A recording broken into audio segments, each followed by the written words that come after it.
উপস্থিত আছেন ত্রিপুরা সরকারের সম্মানিত চিফ সেক্রেটারি মহোদয় শ্রী জেকে সিনহা,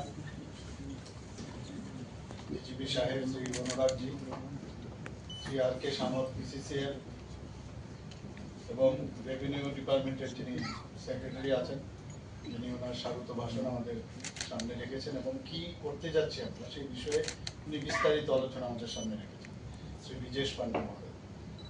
এবং এখানে উপস্থিত অন্যান্য যারা বিভিন্ন ডিপার্টমেন্টের যারা সচিবরা আছেন এবং যারা টিএম এবং কালেক্টরসরা এখানে উপস্থিত এবং বিভিন্ন স্তরের যারা অফিসার যারা এই ডিপার্টমেন্ট বিভিন্ন দপ্তরের সাথে যুক্ত সমস্তকে আমি স্বাগত জানাচ্ছি। এখানে উপস্থিত থাকেন একটা স্মরণীয় মুহূর্ত আমি পাবো। গত বছরের অগাস্ট মাসে আমরা দেখেছি কিভাবে ডিজাস্টার কাকে বলে এবং ডিজাস্টারকে কিভাবে মোকাবেলা করতে হয় সেই অভিজ্ঞতা আমাদের আছে এবং এর থেকে কিন্তু আমরা অনেক কিছু শিখেছি। শুধুমাত্র বন্যা সেরকম না, ত্রিপুরায় ঘূর্ণিঝড়, আর্থকোয়েক এবং বিভিন্ন প্রাকৃতিক যে বিপর্যয় সেগুলো কিন্তু বিভিন্ন সময় আমরা সারা পৃথিবীতে দেখি, প্লাস ভারতবর্ষে এবং ত্রিপুরাতেও আমরা দেখেছি।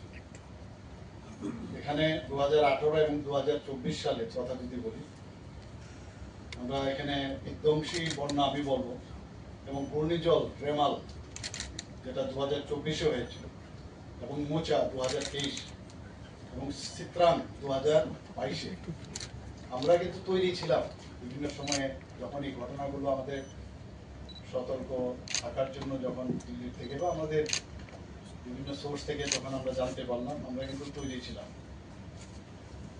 এবং আমাদের লাস্ট ইয়ার যেটা হয়েছে সেটা কিন্তু একটা সাংঘাতিক আমাদের কাছে, এবং আপনারা সবাই জানেন যে আমরা কিভাবে এটাকে মোকাবেলা করছি। Prevention is better then cure and it is cheaper also. এবং মানুষের যে তার যে বাড়ি ঘর থেকে আরম্ভ করে তার জীবন এবং তার সম্পত্তি রক্ষার এবং আমাদের রাজ্যের এবং রাষ্ট্রের যে ক্ষতি হয় সেটাকে যদি আমরা আগের থেকে আমরা তৈরি থাকি তাহলে অনেকাংশে কিন্তু আমরা সেটা কিন্তু মানুষের স্বার্থে এবং রাজ্যের জন্য সেটা আমাদের জন্য এটা অত্যন্ত আনন্দের বিষয়।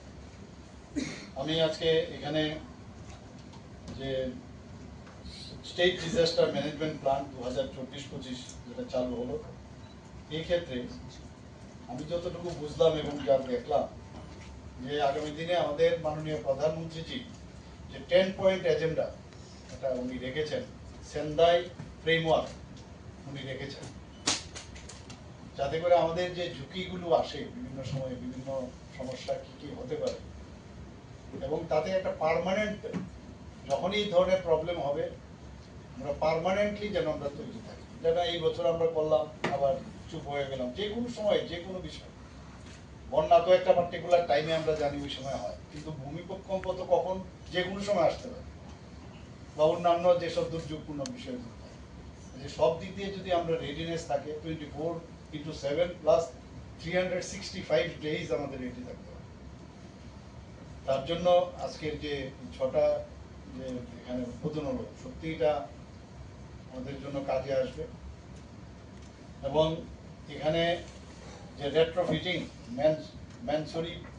মেশনারি বিল্ডিং হাপানিয়াতে আমাদের চিফ সেক্রেটারি মহোদয় বিষয়ে উল্লেখ করেছেন যে একটা টেকনোলজি ডেমনস্ট্রেশন ইউনিট সেটা উদ্বোধন হলো এবং তাতে করে সিভিল ডিফেন্স ট্রেনিং সেখানেও কিন্তু একটা সেন্টার হিসাবে সেখানে থাকবে।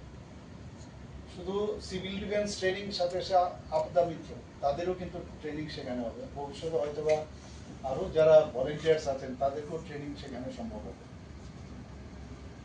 এই যে আমাদের আমি বলবো যে এতে করে তাদের যে স্কিল ডেভেলপমেন্টের যে বিষয়, আপদা মিত্র আছে বা আমাদের সিভিল ডিফেন্সের যারা ভলেন্টিয়াররা আছেন, কিন্তু তাদেরকে প্রপার যেটা মাননীয় প্রধানমন্ত্রীজি বারবার বলছেন যে যেখানে থাকুক তার স্কিল ডেভেলপমেন্ট করতে হবে। এই ধরনের ইউনিট বা সেন্টার হওয়ার সুবাদে আমার মনে হয় যে তাদেরকে প্রপার ট্রেনিং দিতে হবে। আমি বলবো যে ট্রেনিংগুলো যেন মানে এট বেস্ট যেটা সম্ভব সেটাই দেওয়া উচিত। তার জন্য আউটসোর্সিং যদি করতে হয় সেটা আপনারা করবেন। এবং এখন যে টেকনোলজির বিষয়, এখন টেকনোলজির যুগ। এখন অনেক সময় আমরা গায়ে ধরে আমরা মনে করি যে আমি চলে যাব সেখানে, এর থেকে দেখা যায় টেকনোলজি ব্যবহার করলে অনেক জিনিসে আমরা সাকসেস পেতে পারি। কারণ এইবার অপারেশন সিন্দুরে কিন্তু সেটা দেখাবো। অপারেশন সিন্দুরে আগে আমরা যুদ্ধ পাকিস্তানের সাথে হতো, আমরা বলতাম যে কামান যাবে, সোলজার যাবে, বসে থাকতাম। এবার বর্ডার লাইনে যারা আছে ওরা বলছে এটা কিসের যুদ্ধ, এখন পর্যন্ত একটা আর্টিলারি কেউ যায়নি, বন্দুক নিয়ে সোলজাররা যায়নি, অথচ এমন কামাল দেখালো মাননীয় প্রধানমন্ত্রীজি অপারেশন সিন্দুর। এত টেকনোলজি স্ট্রং হয়ে গেছে যে আমরাও কিন্তু ভাবতে পারি। আমরা যখন দেখছিলাম পাকিস্তানকে কত অসহায় মনে হচ্ছিল, তা আমরাও যাতে অসহায় না থাকি এর জন্য টেকনোলজিকে, এখন তো এআই চলে এসছে, এখন এআই কে ব্যবহার করে মানে আমরা এই যে বিভিন্ন যেটা এখানে আমাদের আমার পূর্ববর্তী বক্তা বলেছেন যে কখন আসবে কি বিপর্যয় আমরা কেউ জানি না, কিন্তু টেকনোলজি যদি রেডি থাকে, টেকনোলজির যদি আমরা তার সাহায্য নিই তাহলে কিন্তু মনোবল অনেক বেশি স্ট্রং থাকবে। এটার থেকে আমাদের